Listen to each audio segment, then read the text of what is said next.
오늘은 그 재직 세미나 마지막 타임이죠. 이걸 나눠드려야 되는데 제가 지금 시간이 없어서 그냥 와서 필요하신 분은 나중에 복사를 해놓을 테니까 가져가시면 되겠습니다. 네 번째 시간으로서 오늘은 목회자와 장로에 대해서 좀 살펴보려고 합니다.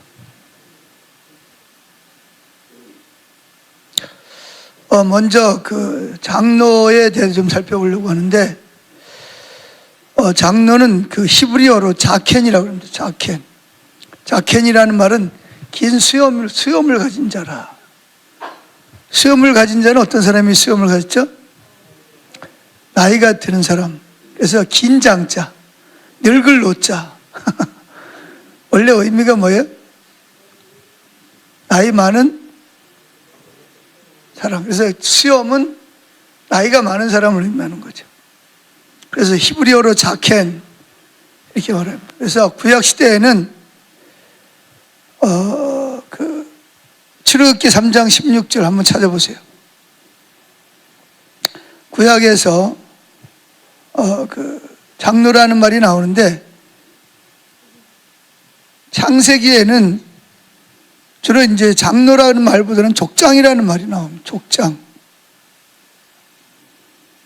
이방인들은 장로가 있었는데 아브라함의 그 후손들 중에는 장로라는 말을 쓰지 않았어요. 각 지파별로 그 지파의 우두머리를 족장이라고 그랬습니다. 그러다가 이제 구체적으로 출애굽기 3장 16절에 보면 이렇게 나오죠. 읽어봅니다. 너는 가서 이스라엘의 장로들을, 여기서 이제 장로라는 말이 이스라엘의 장로를 모으고 그들에게 이르기를 너희와 너희 조상의 하나님 곧 아브라함과 이삭과 야곱의 하나님이 내게 나타나 이르시되 내가 너희를 돌보아 너희가 애굽에서 당한 일을 확실히 보았노라 그랬고요. 또 19장을 보세요. 19장 7절 시작. 모세가 내려와서 백성의 장로들을 불러 여호와께서 자기에게 명령하신 모든 말씀을 그들 앞에 진술하니. 그래, 여기 장로는 주로 누굴 말하냐면 백성들의 그 나이 많은, 존경받고 수염이 긴, 존경받는 나이 많은 그런 지도자를 장로라고 불렀던 것을 볼 수가 있습니다. 그래서 이제 뭐 쭉 그런 장로라는 제도가 내려옵니다. 근데 이제 이 장로라는 말은 주로 이제 일반 백성들의 그 나이 많은 존경받는 그런 리더를 장로라고 불렀습니다. 그러다가 이제 신약교회로 넘어와서 보면 신약교회에서는 장로라는 직분이 크게 두 가지로 나누어지. 장로라는 이 직분이, 첫째, 예수님 당시에 장로는 어떤 사람이었을 장로라 그랬죠? 성경 읽으신 분들, 예수님 당시에 장로는 누구였어요? 예? 예수님 당시에는 목사가 없었어요. 사도도 예수님이 나중에 세운 사람들이고, 예수님 당시에 장로라는 제도가 있었는데 그들은 누구를 가지고 장로라 그랬냐면 바리새인 율법학자를 장로라 그랬습니다. 성경을 찾아보죠. 누가복음 7장 3절. 누가복음 7장 3절 시작. 예수의 소문을 듣고 유대인의 장로 몇 사람을 예수께 보내어 오셔서 그 종을 구해 주시기를 청하니. 여기 보면 예수의 소문을 듣고 유대인의 장로라고 했습니다. 여기서 유대인의 장로는 바리새인 또는 율법학자, 서기관, 이런 사람들을 주로 장로라고 불렀다.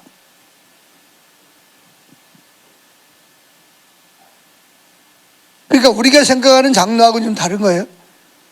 그래서 거기에서 말하는 장로는 나이가 많은 그런 장로를 말하는 게 아니라 일정한 오늘날로 말하면 그 율법학을 공부하고 시험을 쳐서 서기관이 되거나 율법학자가 되거나 바리새인이 된 사람들을 장로라고 부른 것을 볼 수가 있다, 그런 얘기입니다.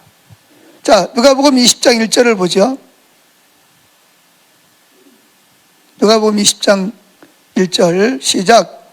하루는 예수께서 성전에서 백성을 가르치시며 복음을 전하실새 대제사장들과 서기관들이 장로들과 함께 가까이 가서, 그랬습니다. 여기도 보면 장로들은 주로 그때 당시에 바리새인에 속한 사람들, 일정한 어떤 그런 학식을 갖추고 율법을 해석하는 사람들을 장로라고. 이게 언제부터 유대인들의 장로가 이런 율법을 가르치는 사람, 연구하는 사람을 폈냐면 바빌론에 포로로 잡혀가서 거기는 이제 제사장이 없잖아요. 성전이 없으니까 제사도 못 드리고 제사장들도 없어요. 그러다 보니까 그 해당을 맡아서 그 성경을 해석하는 사람이 필요한 거예요. 그 사람들이 누구냐 하면 잡혀오기 전에 주로 율법학자들을 이제 거기에서 장로라고 세워서 불렀던 이름을 예수님 당시에도 장로라고 불렀던 것을 알 수가 있다, 그런 이야기입니다. 자, 이들이 결국은 예수님을 붙잡아 십자가 못 박아 죽이는데 앞장섭니다. 자, 누가복음 22장 52절. 누가복음 22장 52절 찾았습니까? 누가복음 22장 52절 시작. 예수께서 그 잡으러 온 대제사장들과 성전의 경비대장들과 장로들에게 이르되 너희가 강도를 잡는 것 같이 검과 뭉치를 가지고 나왔냐. 여기 대제사장들은 누군지 알죠, 그죠? 이 사람들은 주로 사두개파 사람들, 오늘날로 말하면 목사들이죠, 목사들. 그건 이제 목사라기보다는 어떤 대대를 이렇게, 대제사장은 오늘날처럼 신학교를 졸업한다고 제사장이 되는 게 아니에요. 그거는 아론의 자손 중에서 레이지 지파 중에서 아론의 후손만이 제사장이 될 수가 있고, 그 제사장 중에서 대제사장을 세우는 거예요. 그거는 혈통을 따라서 제사장이 되는 겁니다. 지금처럼 내가 신학교하고 공부했다 그래가지고, 그래서 그때 당시에는 그 제사장이 바리새인이나 율법학자들이 제사장이 될 수가 없어요. 왜? 그거는 혈통적으로 되는 거기 때문에. 그래서 그때 당시에 제사장이 장로가 되려면 우리로 말하면 신학을 공부하고 시험을 쳐서 바리새인이 되거나 서기관이 되거나 율법학자가 되면 그 사람들을 바리새인, 그러니까 오늘날 교회의 대표자를 바리새인이라 그러는 게 아니에요. 예수님 당시에는. 이해하시겠어요? 자, 그러니까 이 대제사장들이 장로들과 결탁해가지고 누구를 죽였어요? 예수님을 십자가 못 박아 죽이는데 앞장서는. 자, 또 보세요. 마가복음 15장 1절. 마가복음 15장 1절도 보세요. 시작. 새벽에 대제사장들이 즉시 장로들과 서기관들 곧 온 공회와 더불어 의논하고 예수를 결박하여 끌고 가서 빌라도에게 넘겨주니, 그랬습니다. 여기도 보면 장로들은 누구예요? 율법학자들, 주로 바리새인들을 말하는 겁니다. 근데 바리새인이나 율법학자들은 주로 지금으로 말하면 목사들입니다. 목사들. 그러니까 여러분들이 성경을 읽어도 이런 걸 다 그냥 이렇게 이게 무슨 의미인지도 모르고 그냥 장로, 그러니까 그냥 장로갑들이 지나가는 거예요. 그러니까 누가 물어보면 이제 엉뚱한 대답하는 거예요. 그러니까 이때만 해도 교회에서 이렇게 뽑은 장로, 그런 장로는 없었어요. 주로 장로가 되려면 뭐 해야 돼? 율법을 공부하고 율법학교에서 공부를 하고 거기에 또 오늘날로 말하면 신학을 공부하고 거기 시험에 합격해서 그 장로가 되는 거예요. 자, 이제 예수님이 죽었다가 승천하신 다음에도 이 장로 제도가 계속 나옵니다. 자, 사도행전 23장 14절. 그 전에도 나오는데 다 읽으면 시간이 너무 많이 지나니까. 사도행전 23장 14절 찾았습니까? 시작. 대제사장들과 장로들에게 가서 말하되 우리가 바울을 죽이기 전에는 아무것도 먹지 않기로 굳게 맹세하였으니. 보세요, 예수님을 죽인 장로들과 대제사장이 또 누구도 죽이려고 그래요?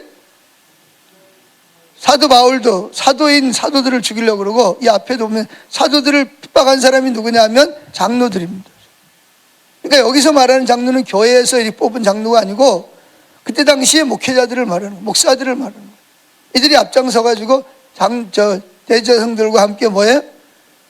예수님을 죽이더니 이제는 누굴 죽이려고 그래요? 사도들을 죽이고, 그리고 또 이제는 사도 바울까지 죽이려고 그러는 거예요. 사도행전 23장 14절 23장 14절 23장 14절 시작. 대제사장들과 장로들에게 가서 말하되 우리가 바울을 죽이기 전에는 아무것도 먹지 않기로 굳게 맹세하였으니. 보세요, 교회를 핍박하는데 앞장선 사람들이 누구예요? 주로 장로들이에요. 이 사람들은 교회에서 뽑은 사람이 아니에요.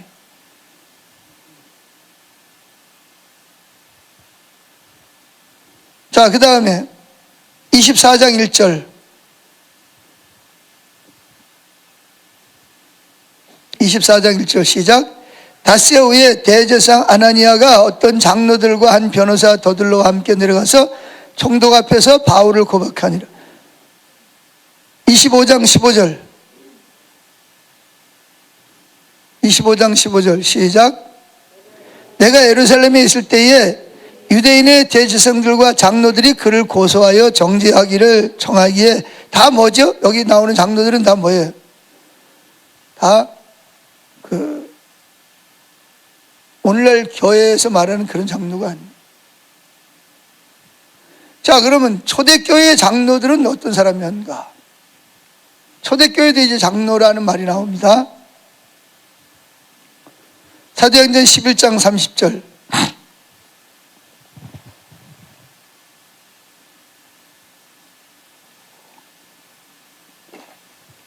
자, 한 가지 물어볼게요. 성경에 오늘날 교회에서 말하는 장로라는 제도가 성경에 나오나요, 안 나오나요? 예? 큰일 났네요. 신앙생활 제일 오래 하신 분이 누구야? 이종명 집사님, 신앙생활 몇 년 하셨어요?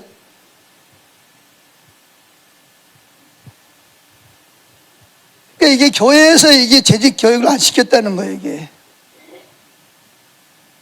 그냥 외부에서 강사의 목사가 올라가지고 목사가 칭찬이나 잔뜩 하고 목사한테 잘해 주라는 말이나 하고 특히 좋은 이야기나 하고 마치고, 성경에 나오는 장로가 뭔지 그런 것도 하나도 안 가르치고.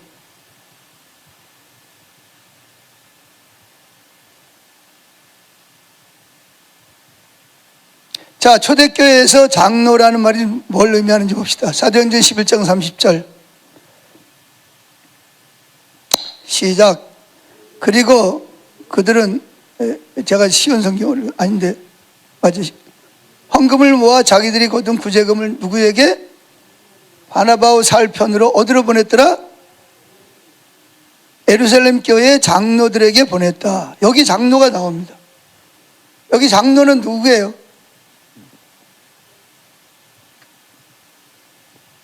여러분, 침례교회는 장로 제도가 있어요, 없어요? 여기 침례교회 다니셨던 분들, 자, 왜 침례교회는 장로가 없죠? 그 사람들은 똑같은 교회인데 왜 그랬을 것 같아요? 개교회주의라서. 그럼 뭐 장로는 개교회에서 안 뽑고 교회에서 뽑아요? 예? 여기 침례교회에서 오신 분 한번 손, 침례교회 다니신 분들. 저기 한 분. 침례교회에서 장로가 있어요, 없어요? 왜 없죠? 침례교회야말로 성경대로 가르치고 하는 데인데 왜 장로가 없어요? 그분들은 성경대로 하느라고 교회 장로를 안 세웁니다. 교회는 오늘날 말하는 장로의 제도가 없어요, 성경에는. 그건 16세기 마틴 루터 종교개혁을 한 후에 존 칼빈이 교회를 제네바에서 하면서 목회자, 그러니까 가르치는 장로와 이렇게 섬기는 치리하는 장로를 세우기 시작을 한 것이 16세기입니다. 16세기. 성경에는 오늘날 말하는 교회 장로들이 없어요. 장로 제도가 없었어요, 아예. 성경에 나오는 장로는 주로 누굴 말했죠? 목회자들을 장로라고 부른 겁니다. 참 뜻밖이네. 저도 뜻밖이네. 저도 이런 걸 안 가르쳤나? 나도 문제가 심각하네.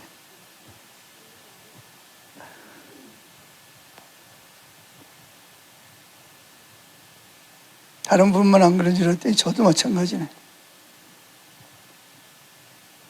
뭐가 없다고요?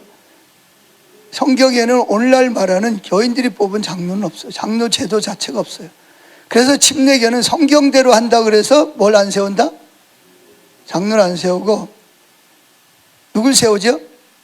안수 집사를 세웁니다. 집사를 세워서 안수를 하는 것을, 왜? 성경에 보면 집사 세워가지고 다 뭐 했죠? 안수했잖아요. 그래서 안수 집사만 세웁니다. 장로를. 근데 지금은 침례교도 장로가 있어요. 왜 그러죠? 성경이 없는 장로를 누가 세운 거예요? 장로교회, 감리교회, 순복음교회, 성결교회에서 장로를 세워가지고 그 사람들이 어디로 와요? 침례교로 오는데 이걸 뭐라고 불러요, 그러면? 다 거기서 장로라고 불렀는데 여기 와가지고 그럼 당신 집사입니다, 그래요? 그래서 지금 침례교도 장로가 있는 교회가 있고 없는 교회가 있어요. 정통 침례교회는 장로가 없어요, 지금도. 용인 침례교회 장로 있어요, 없어요? 포도나무교회. 왜 없죠? 거기도 성경대로 한다고 고집 부리고 안 세우는 거. 이런 거 여러분들이 알아야 된다. 안 그러면 섭섭해요. 시험 들어요. 실제로 그래가지고 그 포도나무교회 장로들 왔던 사람 거의 다 떠났습니다. 왜? 그래도 일반 교회에는 가면 그래도 장로이라고 불러주고, 그죠? 그래도 또 인정을 해주잖아요. 근데 침례교회에서는 아예 장로라는 제도를 인정을 안 하니까. 내가 이런 거 전에 이야기한 것 같은데, 재직 세미나 하면서. 자, 그럼 누구를, 그러면 이 성경에 나오는 장로, 신약교회에 나오는 장로는 그 바리새인들, 서기관들, 율법학자들이고, 또 한쪽의 장로는 누구예요? 초대 교회에서 세운 장로는 뭐예요, 그러면? 그 사람들은 다 목회자들을 장로라고 부른 거예요. 그러니까 신약 성경에서 나오는 장로라는 말은 다 뭐예요? 다 목회자를 장로라고 부른 거예요. 바리새인, 서기관, 율법학자 다 목회자잖아요. 그렇듯이 이 초대 교회에서도 세운 사람들은 대부분이 다 목회자를 장로라고 칭한 겁니다.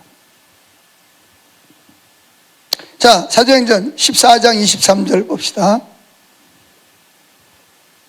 사도행전 14장 23절 시작. 바울과 바나바는 각 교회마다 누구를 뽑아 세우고? 장로들을 뽑아 세우고. 이게 뭐죠?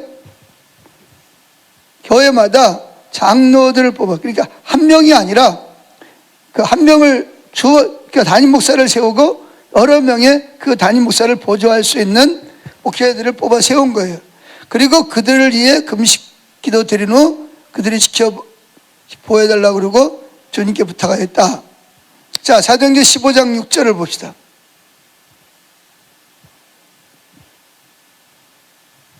찾았어요? 이거입니다. 사도와 장로들이 이 일을 의논하러 모여. 지금 믿음으로 율법당을 받냐, 율법을 지켜서 구원받냐, 이 문제 때문에 처음으로 제1회 예루살렘 리더 모임이 가졌는데, 거기에 보면 사도와 누구들이 모였다고요? 장로. 여기 장로들은 대부분이 목회자들을 말해요. 다른 말로 말하면 감독이라고 그러기도 하고. 자, 사도행전 20장 17절. 이제 바울이 예루살렘으로 가서 붙잡혀서 이제 마지막이 될 수도 있습니다. 자, 사도행전 20장 17절 시작. 바울이 밀레도에서 사람을 에베소로 보내어 교회 장로들을 청하니 그랬습니다. 여기 장로들은 누구예요? 각 에베소에 있는 지역 교회 목회자들, 목사들을 다 불러 모은 거예요.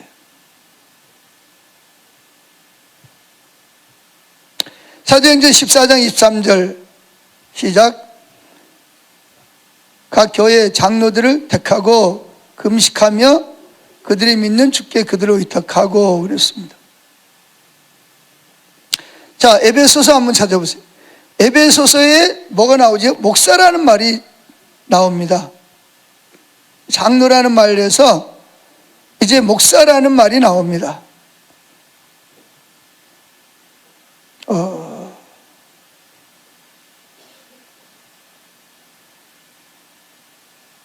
어디죠? 예? 예. 4장 11절을 보세요.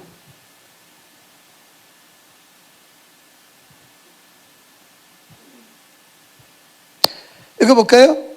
그가 어떤 사람은 사도로, 어떤 사람은 선지자로, 어떤 사람은 복음 전하는 자, 어떤 사람은 목사와 교사로 삼으셨으니. 목적이 뭐죠? 12절. 이는 성도를 온전하게 하여 봉사일을 하게 하려 하며 그리스도의 몸, 즉 교회를 세우려 함이라. 그러니까 장로를 세운 이유가 뭐죠? 바울은 개척자잖아요. 교회를 세우고 다른 데로 가야 돼. 그럼 누굴 세워야 돼요? 장로를 세워요. 여기 장로는 누구예요? 목회자를 세워야 돼요. 그래야 목회자한테 맡기고 다른 지역에 또 개척을 해요. 또 누굴 세워요? 또 목회자를 세우고 또 다른 지역에 가서 교회를 개척하고 또 목회자를 세워요. 그래서 이 성경에 보면 대부분이 이름을 뭐라고 불렀어요? 장로라고 부른 이유가 뭐냐면, 그때 당시의 장로는 오늘날처럼 교회에서 회중이 뽑는 장로가 아니고 바리새인, 율법학자, 서기관, 그런 사람들을 주로 장로라 그랬기 때문에 교회 목회자를 장로라고, 목회자라는 말보다, 목사라는 말보다는 장로라는 이름을 붙이게 된 이유라는 것입니다. 이해가 되세요?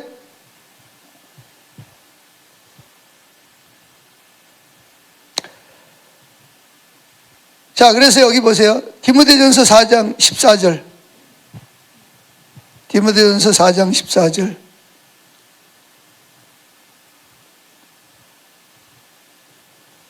(15절까지) 시작.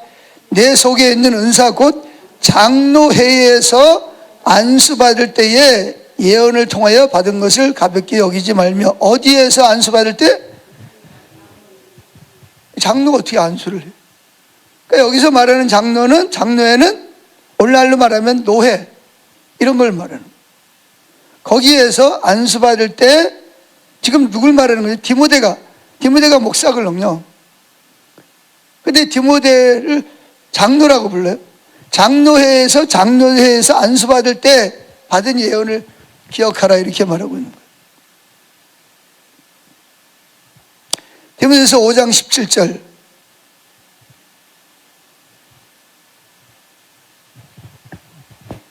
그러니까 이렇게 가르치라는 거예요. 교인들에게 장로를 어떻게 대할 것인가, 이걸 잘 가르치라는 거죠. 디모데전서 5장 10절 시작.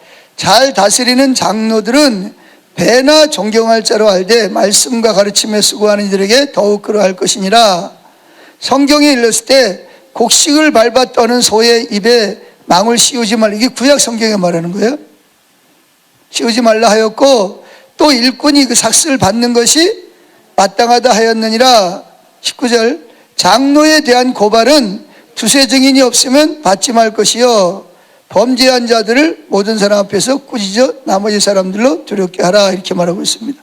그러니까 여기서 말하는 장로는 뭐예요? 장로들을 뭐해라?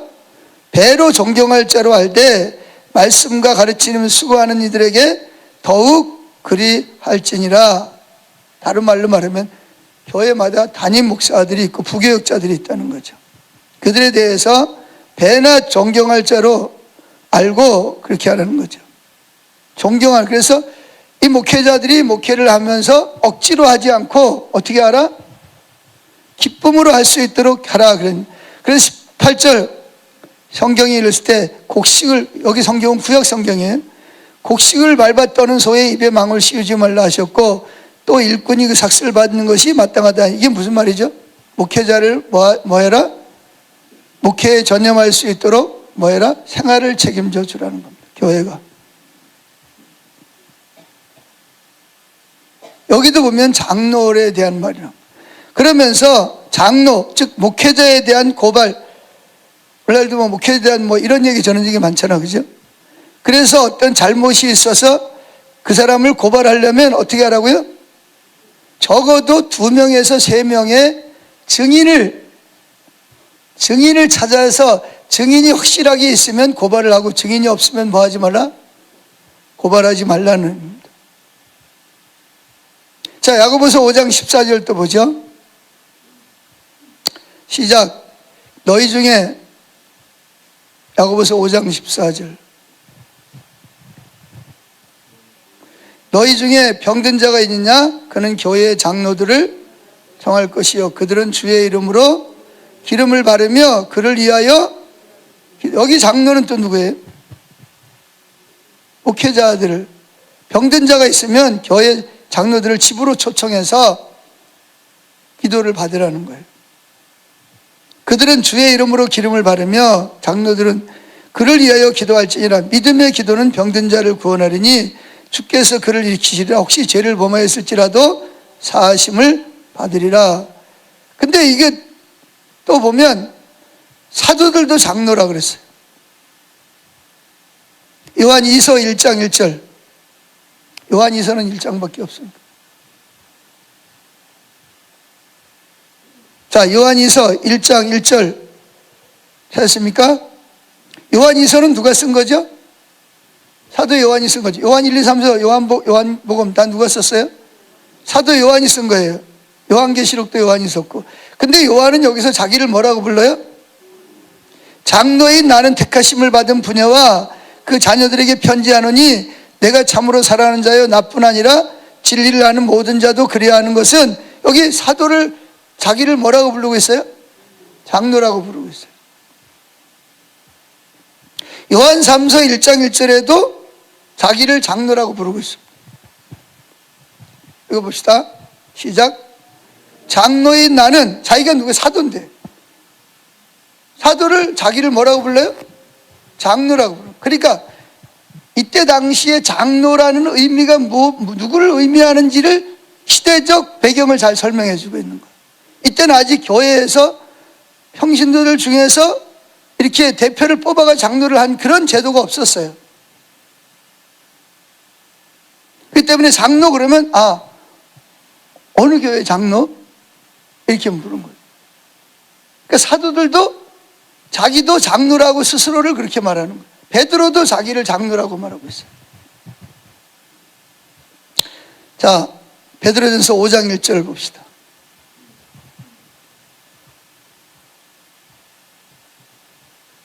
베드로전서 5장 1절. 찾았습니까? 5장 1절, 5장 5절. 5장 1절 시작. 너희 중에 장로들에게 권하니 나는 함께 장로된 자요. 이 누가 지금 쓰는 거죠? 베드로가 누구에게 보내는 거예요? 교회 장로들에게 보내는 거예요.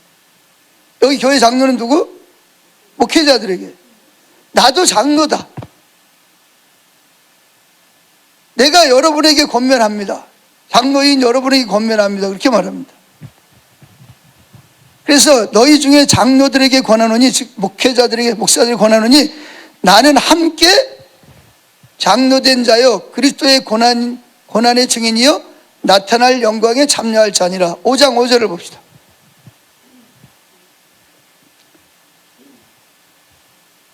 시작.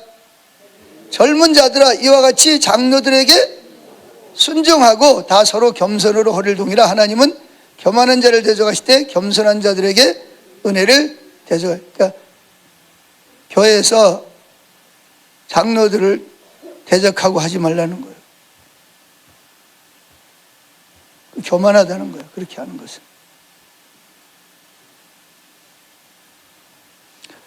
자, 그럼 네 번째, 목사를 다른 말로 말하면 감독이라고 불렀어요. 감독.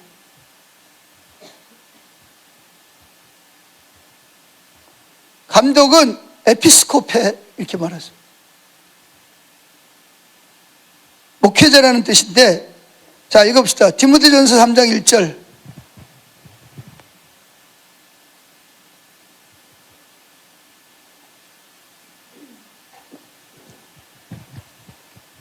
디모데전서 3장 1절 시작.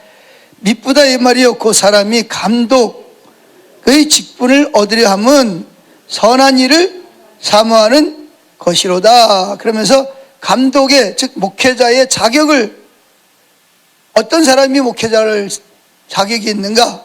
목회자의 자격을 말합니다. 첫째, 2절을 보세요. 감독은 첫째, 책망할 것이 없어야 됩니다. 두 번째, 한 아내의 남편이 돼야 되고, 세 번째, 절제해야 되고, 신중하며 단정하며 나그네를 대접하며, 그 다음에 가르치기를 잘하고, 술을 즐기지 아니하며, 술을 먹는 사람 안 되는 거예요. 구타하지 아니하며. 또 요즘은 또 목사들 중에서도 또 사모님을 또 들고 패는 사람도 또 있어요. 뭐 한 1000명 중에 한 명 있겠죠. 하여튼 뭐 그런 사람도 신문에 나기도 하니까. 술을 즐기지 않으면, 구타하지 않으면, 오직 관용하며. 이게 성령의 열매예요. 다투지 아니하며, 돈을 사랑하지 아니하며, 자기 집을 다스려 자녀들로 모든 겸손함으로 복종하게 하는 자라야 할지며. 왜 그러냐? 왜냐하면 가로 열고 사람이 자기 집을 다스릴 줄 알지 못하면 어찌 하나님의 교회를 돌보리요. 6절. 세우지 말아야 될 사람이 있어요. 누구죠? 입교한 자, 새로 입교한 자도 말지니 교만하여져서 마귀를 정죄하는 정죄에 빠질까 하며. 또 마지막 7번째가 뭐예요? 교회 안에서만이 아니라 교회 밖에서도 선한 증거를 얻은 자라야 할지니. 만약에 세상 밖에서 비방과 마귀와 올무에, 그러면 교회가 어려워져. 요즘 또 뭐 무슨 목사라더라, 뭐 무슨 목사가 또 그 김건희 여사에게 무슨 뭐 명품 백인지 뭔지 주고 그걸 또 뭐죠, 몰래 또 촬영을 해가지고 하여튼 별의별 목사들이 다 있어요. 북한으로 그냥 미사일에 쏴가지고 보내든지.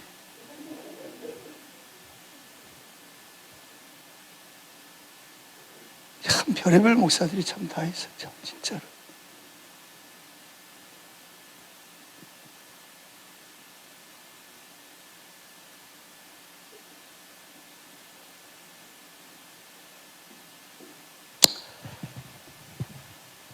자, 이렇게 목회자를 세울 때도 이런 성경의 근거에서 신학교 졸업했다고 다 목사가 되는 게 아니라, 이런 자격을 갖춘 다음 그걸 보고 뭐 공부만 잘해가지고 목사가 되는 게 아니잖아요. 인격이라든지 가정이라든지 이런 것들을 보고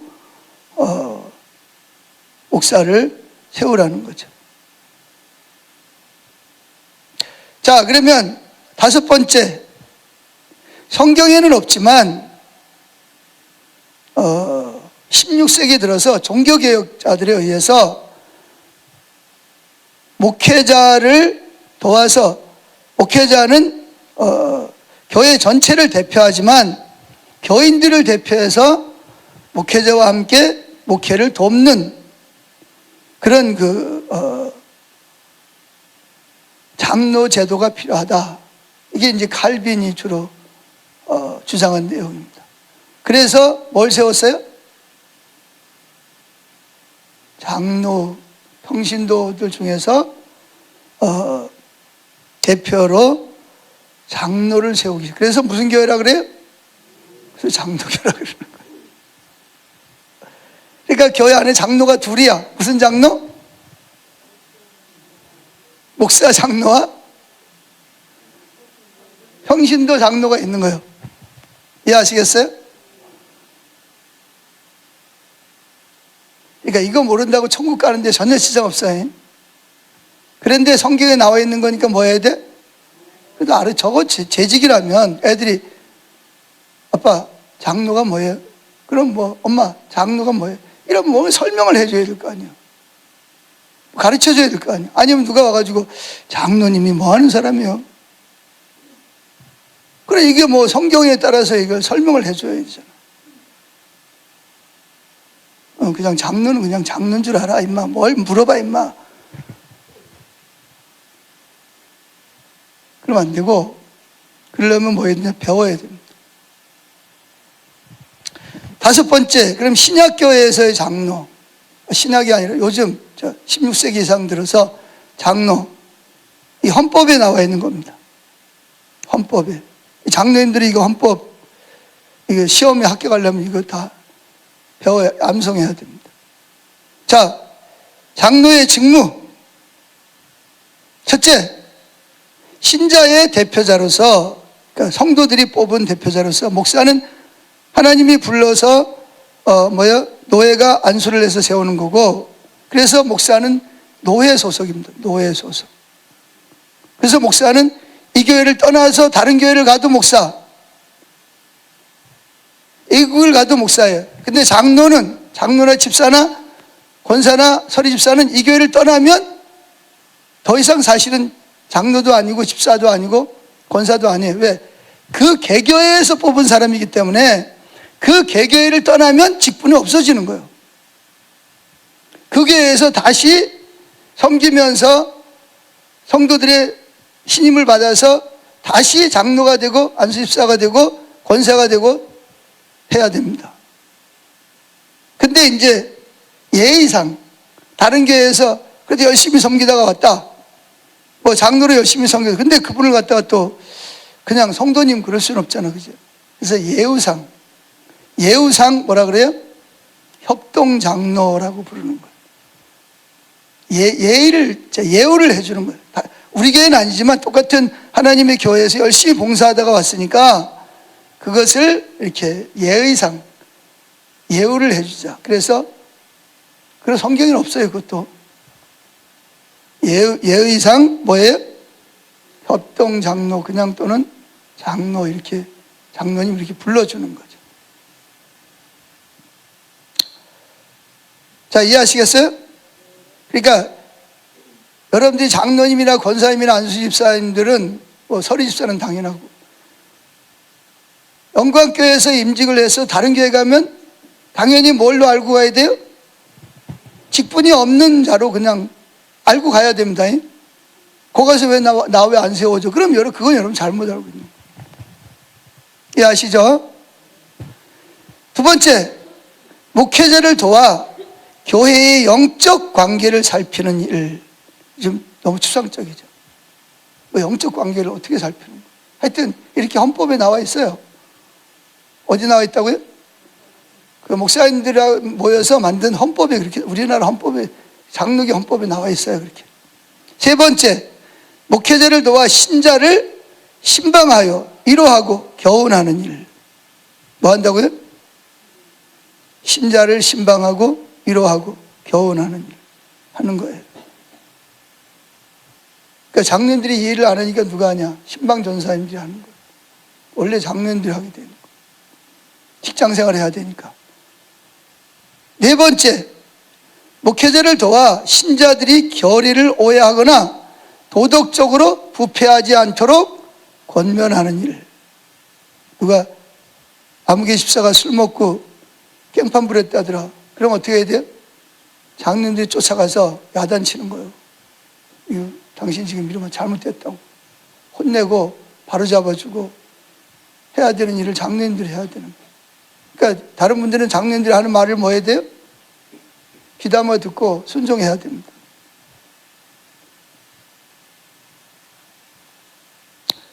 그 다음에 다섯 번째, 신자들이 설교대로, 목사가 한 설교대로 신앙생활을 하는지 여부를 살피는 일도 누가 하느냐? 장로님들이 하는 거예요. 하는 일이 많죠. 여섯 번째, 목회에 필요한 제반 사항을 목사에게 보고하는 일. 담임 목사가 교회 전반에 대해서 다 알고 있어야 되잖아요. 기독학교, 선교원, 또는 뭐 남성교회, 여성교회, 유치부, 뭐 이런 걸 다 알아야 되니까. 근데 혼자 그걸 어떻게 해? 장로님들이 그런 제반 사항을 지금 이렇게 돼가고 있습니다. 이렇게 담임 목사에게 뭘 해야 된다? 보고하는 일을 해줘야 돼요. 그게 장로의 역할입니다. B번, 장로의 자격. 그럼 어떤 사람을 장로로 자격을 세워야 되냐? 첫째, 집사나 권사, 안수 후 5년이 경과한 항존직인 자. 그러니까 항존직 중에서 장로를 세워야 됩니다. 두 번째, 장로의 자격. 신앙과 행위가 복음적이고 본이 되는 사람. 장로의 자격 세 번째, 상당한 식견이나 통솔력이 있는 자, 리더십이 있는 자. 네 번째, 장로의 자격, 공사관, 공적인 일이나 사적인 일이나 생활에 부끄러울 것이 없는 자. 다섯 번째, 자기 집을 잘 다스리는 자. 여섯 번째, 성품이 원만하고 덕망이 있는 자. 이런 사람을 뭐예요? 항존직 중에서 그런 사람을 투표를 통해서 세운다. 그런 얘기입니다. 10번, 장로의 선택. 장로의 선택은 당회에서 정한 일정한 인원수를 노회의 허락을 받아 공동의회에서 출석 회원 3분의 2 이상의 득표로 선출한. 그러니까 목사가 세우고 싶다고 세우는 게 아니에요. 내가 하고 싶다고 세우는 것도 아니에요.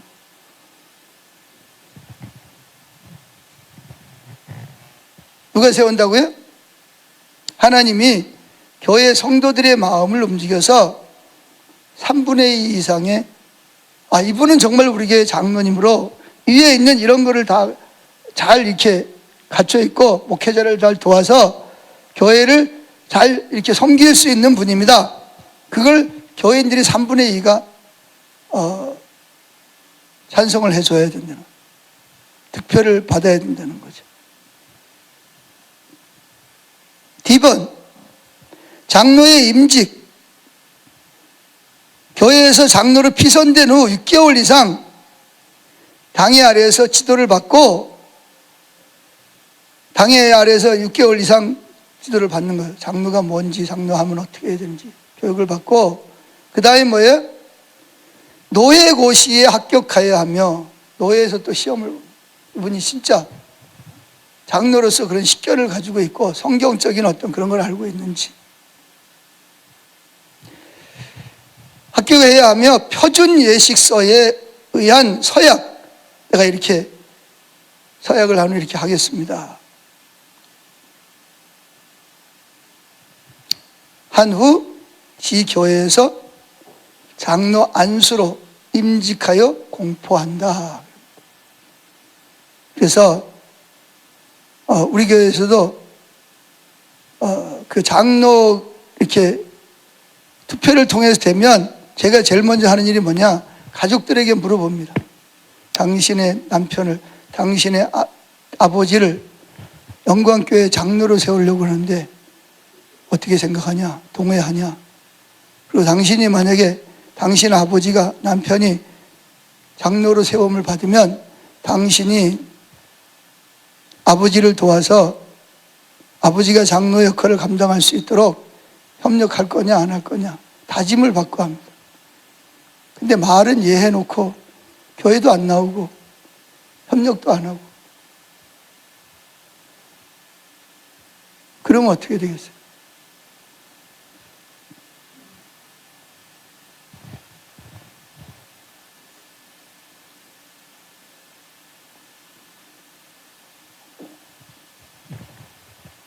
그래서 우리 교회 장로님들은 대부분이 다, 한 분은 지금 외국에 나가 있고, 한 분은 금요일날 저녁에 오셨다가 또 주일 예배 마치고 또 직장으로 또 내려가시기 바쁩니다. 교회에서 사실은 하기 어려워요. 그럼 누가 해야 되냐? 부인들이 감당을 해요. 부인들이 남편 몫을 감당을 해요. 상이 났다 그러면 장로님들 부인들이 쫓아가서 장로님 대신 문상하고, 섬길 일이 있으면 장로님이나 아니면 가족이 와서 같이 협력하고 섬겨야 돼요.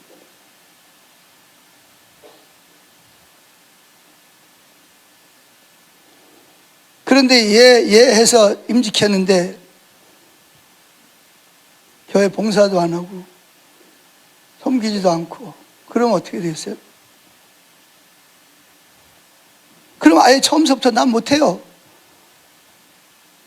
그래야지잖아요. 이게 쉽지요. 쉬운 게 아닙니다, 여러분. 맡는 거는 쉽게 맡을지 모르지만, 이게 맡았으면 그걸 감당을 해야 되잖아요. 그죠? 근데 이게 쉬운 게 아니에요. 이게.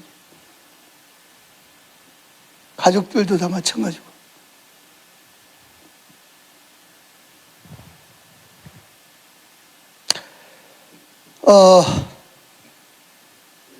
그래서 이 장로님들이 이게 참 중요한 직분이거든요. 교회 평신도로서는 최고 영광스러운 저력 직분을 받는 거죠.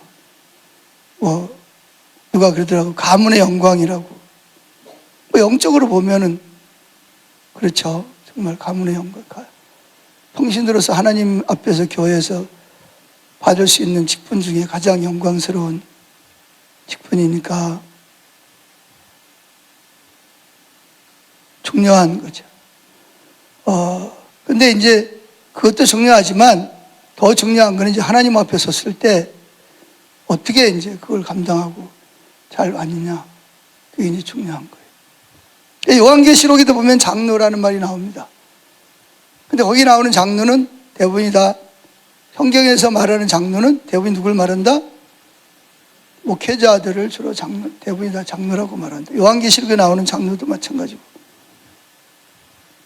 그래서 이제 현재는 장로가 두 가지 장로가 있어요. 하나는 가르치는 장로가, 하나는 뭐야? 치리하는 장로가 있어요. 그래서 장로들이 목사와 모여서 뭘 해요? 하나님의 집을 잘 성도들을 양떼를 돌아보고 잘 섬길 수 있도록 해야 됩니다. 근데 이게 참 애매한 것이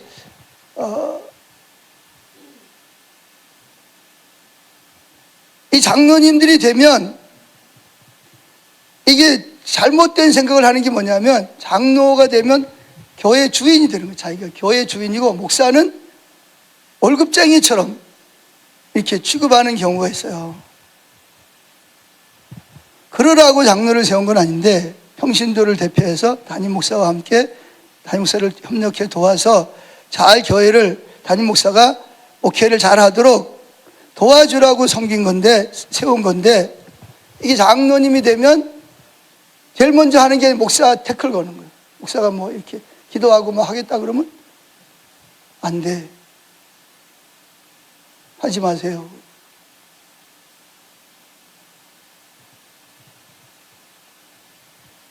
참 힘든 거예요.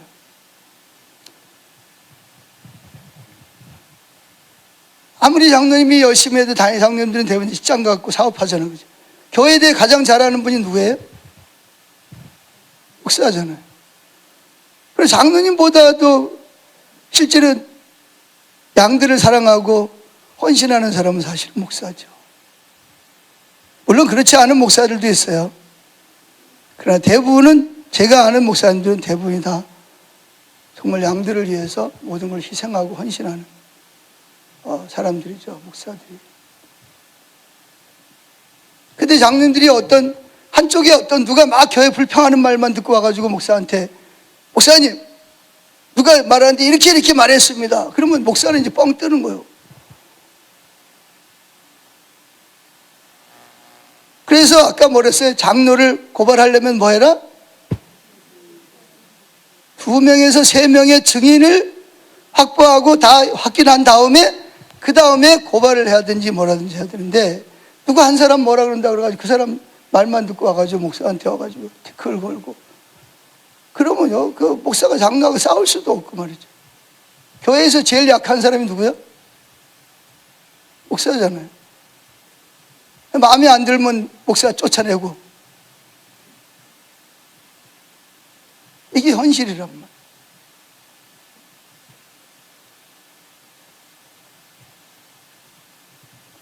그러면 여러분 참 안타까운 것이, 그러면 여러분들도 그렇지만 여러분 자손들에게까지도 아주 안 좋은 영향을 미쳐요.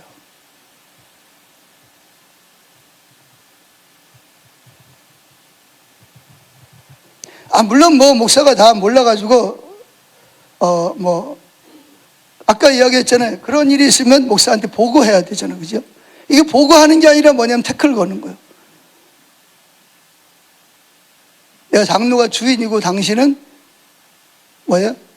월급 받는 일꾼이니까 내가 시키는 대로 하라는 거지.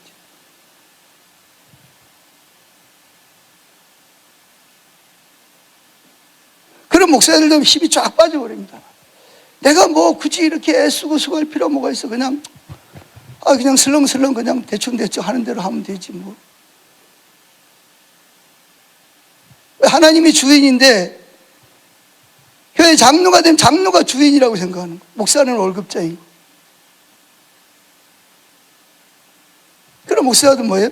딱 정시에 출근했다가 할 일하고 딱 가버리고, 교인들이 신방이 필요하든지 말든지 그냥 내비두고 그냥 부격자들은 시키고, 설교 준비도 그냥 대충 해가지고 그냥 월급쟁이니까 시간만 떼우면 되니까 그러면 여러분 교회가 어떻게 되겠어요?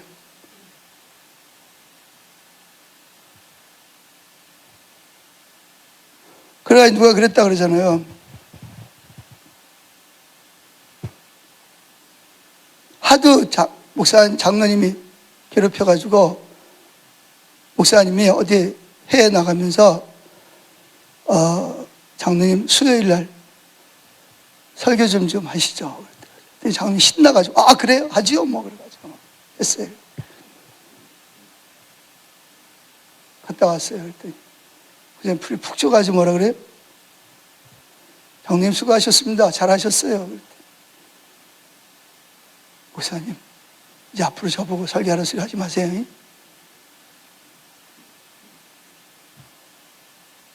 그런 일도 있고 하여튼 여러 가지 있어요.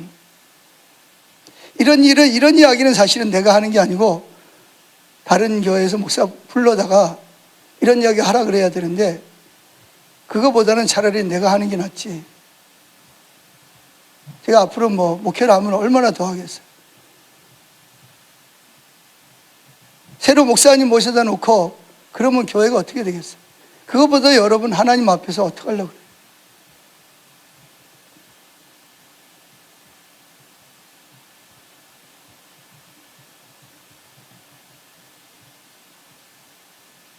그래서 성경에 보면 목사들이 뭐한 마음으로? 기쁜 마음으로 목회를 하도록 하라. 성경은 그렇게 말하고 있어요. 좋은 것은 뭐해라? 성경에 뭐라 그랬어요? 좋은 것을 목회자와 나누라 그랬거든요. 아멘? 왜? 그래서 목회자가 기쁜 마음을 가지고 목양을 할 수 있도록 해주라는 거예요. 목사도 뭐예요? 사람이잖아요. 목사도 사람이란 말이에요. 자기는 정말 목숨을 걸고 양들을 위해서 교회를 위해서 열심히 헌신하는데 장로가 됐다 그래가지고 자꾸 불이켜나 걸고 누구 말 듣고 와가지고 뭐 누군 이래 뭐 이렇다 저렇다 마치 그 한 사람 말이 교회 전체의 사람들 말인 것처럼 말하면 맥이 쭉 빠져버리죠. 내가 이렇게 목숨 걸고 이렇게 뭐 할 필요가 있나? 아니, 사단이 이제 속삭이는 거죠. 그러면 힘이 쭉 빠지는 거예요. 그게 아닌데 그건 보고하는 게 아니잖아요. 목사가 책망하는 거지. 목사님 이러이러한 이야기가 들립니다. 보고를 해야지. 그럼 목사도 자기를 돌아볼 거. 그래? 내가 혹시 진짜 그런 면이 있나? 돌아볼 거 아니에요. 하나님 앞에 정직하게 그런 일이 있으면 회개하고 돌이키고 바로 서야 될 거 아니에요. 목사도 사람인데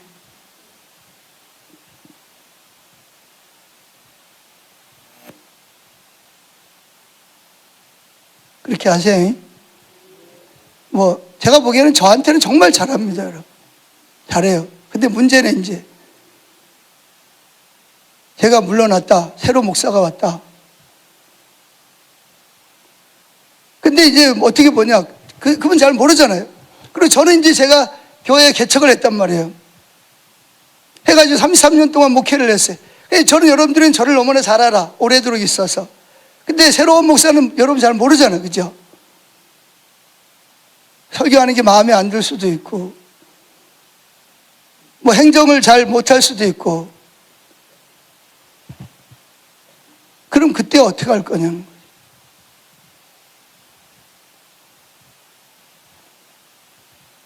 마음에 안 들어. 갈아치워야 되겠어. 그래? 여러분들이 교회의 주인이면 그렇게 하세요.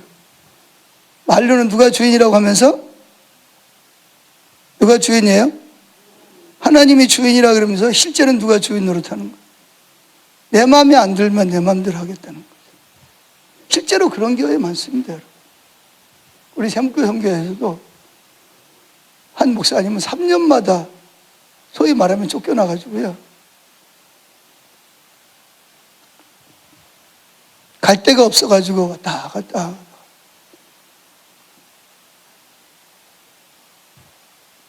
그래가지고 군목으로 가신 목사님도 많고요.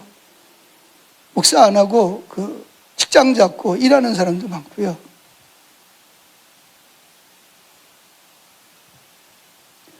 물론 당연한 건 목사가 잘해야 돼요. 목사가 잘해야 됩니다. 하나님 앞에서 정직하게 최선을 다해서 해야죠. 근데 거기 못지않게 뭐 해야 돼요? 직분자들도 하나님 앞에서 정직하게 해야 돼요. 목회자가 목회를 잘 기쁜 마음으로 잘할 수 있도록. 제가 이번에 아까 뭐 이양숙 권사님 자랑한다 그러죠. 제가 자랑하는 게 자랑일 수도 있고 하여튼 뭐 알아서 들으세요. 제가 이번에 교통사고 나가지고 합의금을 420만 원 받았어. 많이 받았죠. 그거 가지고 뭐 했을 것 같아요? 뭐 했을 것 같아요? 저도 돈 잘 씁니다, 여러분. 저도 양복 입고 싶고, 양복 맞춰 입고 싶고, 예? 맛있는 거 먹고 싶고 다 해요. 이제 기도했어요. 하나님 것. 근데 마침 그 일 전에 전화가 왔어. 누가? LH에서 돈을 대준다는데 뭐가 없어서? 보증금 300만 원이 없어서 못 들어간다는 거예요. 근데 해필 뭘 해요? 내가 얼마 달라 소리도 안 했는데 돈 주겠다는 거예요. 그래서 이게 뭐야? 뭐하고 연관이 돼요? 보증금 300만 원하고 연관이 돼요. 그래 우리 집사람은 또 여보 그건 내가 뭐 교회 뭐 할 일이 있어. 그래 100만 원 가져가고 300만 원 그쪽에 주고. 그럼 뭐가 남아요? 20만 원 남았어요. 20만 원. 그거 헌금하고.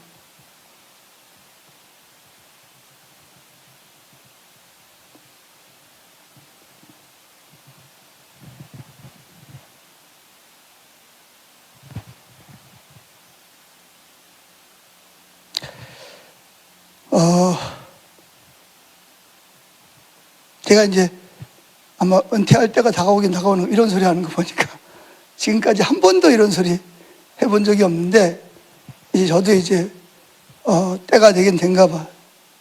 이 말을 해야 되겠다 생각한 것은 저를 위해서라기보다는 제가 언제 할지 모르지만 뭐 때가 가까웠겠지, 그죠? 다음 목회자가 왔을 때 목회자가 자기 섬기란 말 못하잖아, 그죠? 내가 해야지.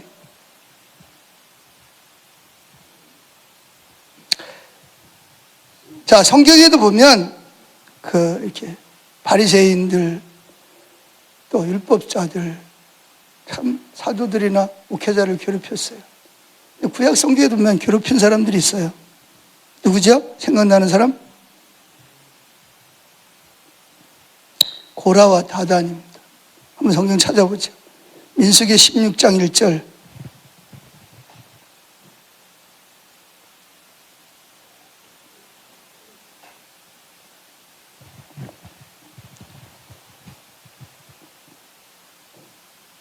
모세하고 아론을 괴롭힌 대표적인 사람들.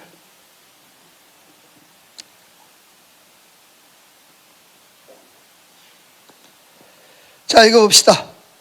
레이의 증손 고핫의 손자 이스라엘의 아들 고라와 르우벤 자손 엘리압의 아들 다단과 아비람과 벨렛의 아들 온이 뭘 짓고? 당을 짓고. 왜 당을 져요? 모세와 아론을 대적하려고. 이스라엘 자손 총회에서 택함 받은 자 곧 회중 가운데서 이름 있는 지휘관 250명과 함께 일어나서 모세가 누구예요? 이스라엘의 총 목회자입니다. 3절.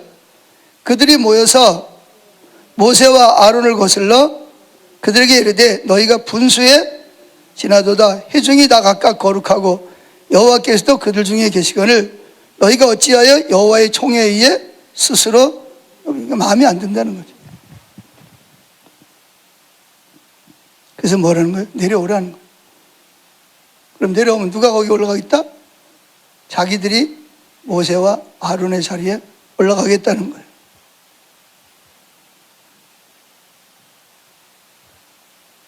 성경에도 이런 사람들이 있었어요. 그럼 어떻게 했을까요? 모세와 아론이 하나님 앞에 엎드리죠. 뭐 어떻게 하겠어요? 뭐 하나님 앞에 엎드리죠. 그랬더니 하나님이 거기에 영광으로 임하죠. 임해서 이제 말씀하시는 거예요. 이제 모세도 이제 너무 힘든 지경이 됐어요. 자, 쭉 읽으면 시간만 지나가서 27절 읽어봅시다. 27절 시작. 무리가 고라와 다단과 아비람의 장막 사방을 떠나고 다단과 아비람을 그들의 처자와 유아들과 함께 나와서 자기 장막문에 선지라.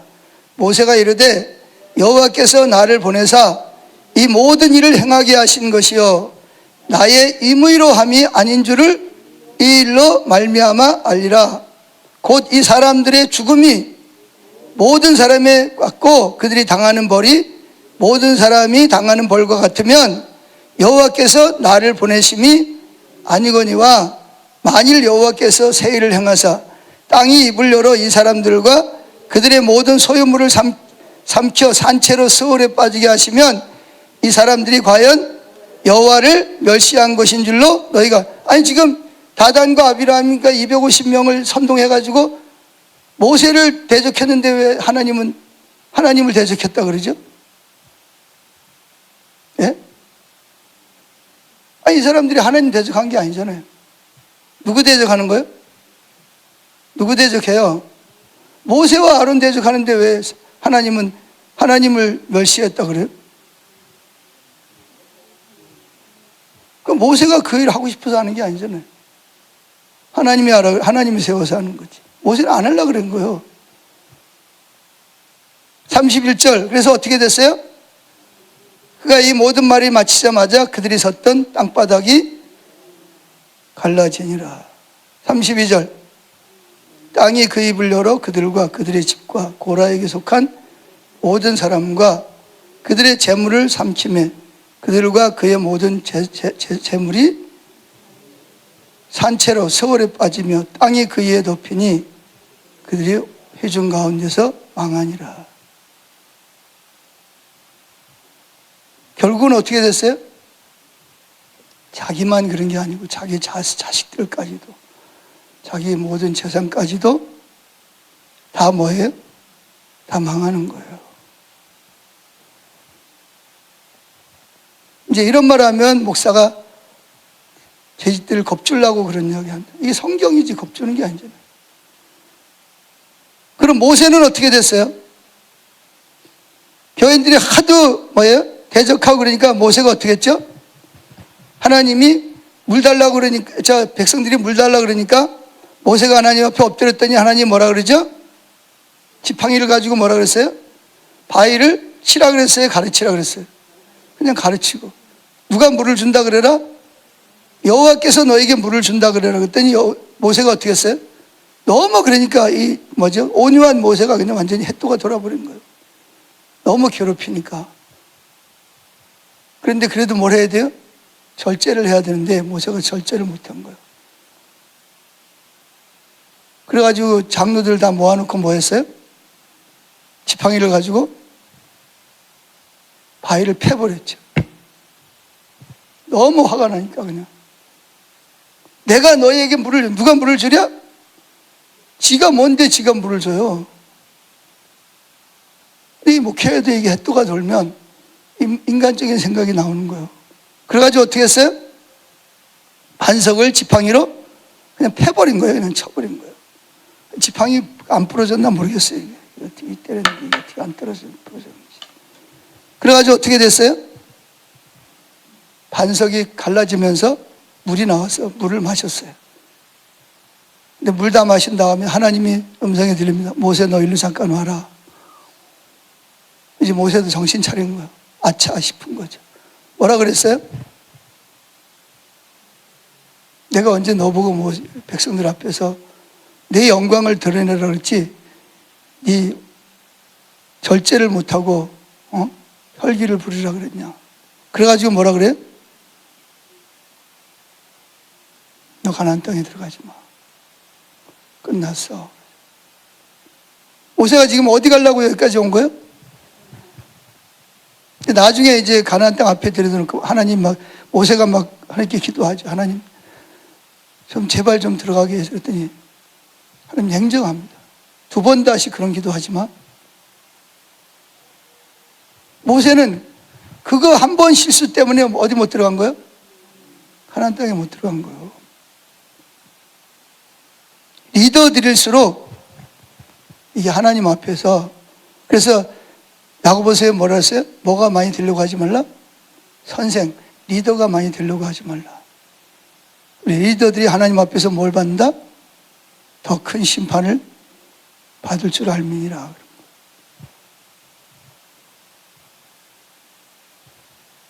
그래서 하나님께서는 직분이 있는 사람과 없는 사람의 죄를 똑같이 다루지 않습니다.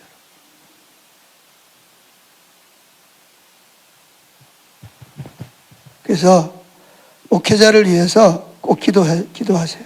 저를 위해서 기도하시죠? 예? 예, 목회자를 위해서 기도해 주시고, 그리고 장로님들은 제가 뭐가 정말 성경적으로 문제가 있으면 와서 이야기를 하세요. 뭐 장로님들이 아니더라도 괜찮아요. 누구라도 와가지고 이런 문제는 좀 잘못된 것 같다. 감정 가지고 오지 말고 하나님을 사랑하는 마음을 가지고 오세요. 그러면 제가 저뿐만 아니라 누구라도 얼마든지 뭐예요? 듣고 잘못한 거 있으면 뭐 정직하게 용서를 구하고 바로 돌아서겠죠. 물론 뭐 사람마다 다르고 또 그때마다 다르겠지만 저도 이래놓고 또 여러분들이 오면 또 뭐 안 그럴 수도 있지만, 그러면 저도 또 하나님한테 뭐예요? 또 신나게 또 터지겠죠. 또 사랑하는 자를 징계하시니까.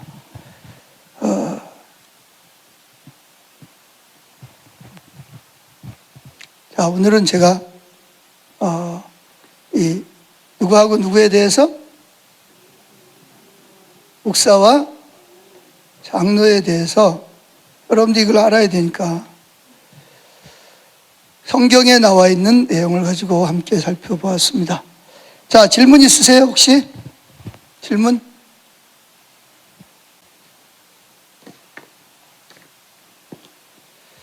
네, 없으면 우리 기도하고 마치도록 하겠습니다. 하여튼 여러분, 사실 저는 어디 가도 제가 우리 교회를 성도님들을 자랑을 많이 합니다. 장로님들 자랑도 많이 하고, 참 우리 교회 장로님들은 뭐 교회를 뭐 만나면 뭐 장로님들 뭐 어쩌고 저는 우리 교회 참 행복하다. 나는 영광교회를 이렇게, 내가 영광교회니까 목회하지 어디 가서 내가 목회를 하겠냐, 다른 데 갔으면 벌써 쫓겨났을 거다. 제가 그런 이야기 합니다.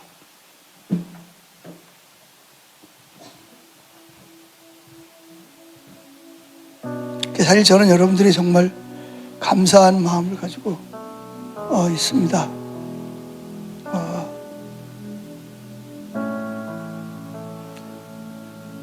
하여튼 제가 언제까지 목회를 할지 모르지만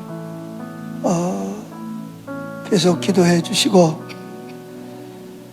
또 좀 부족한 부분이 있을 때마다 기도해 주시고 찾아오셔서 권면해 주시기를 부탁을 드립니다. 아멘.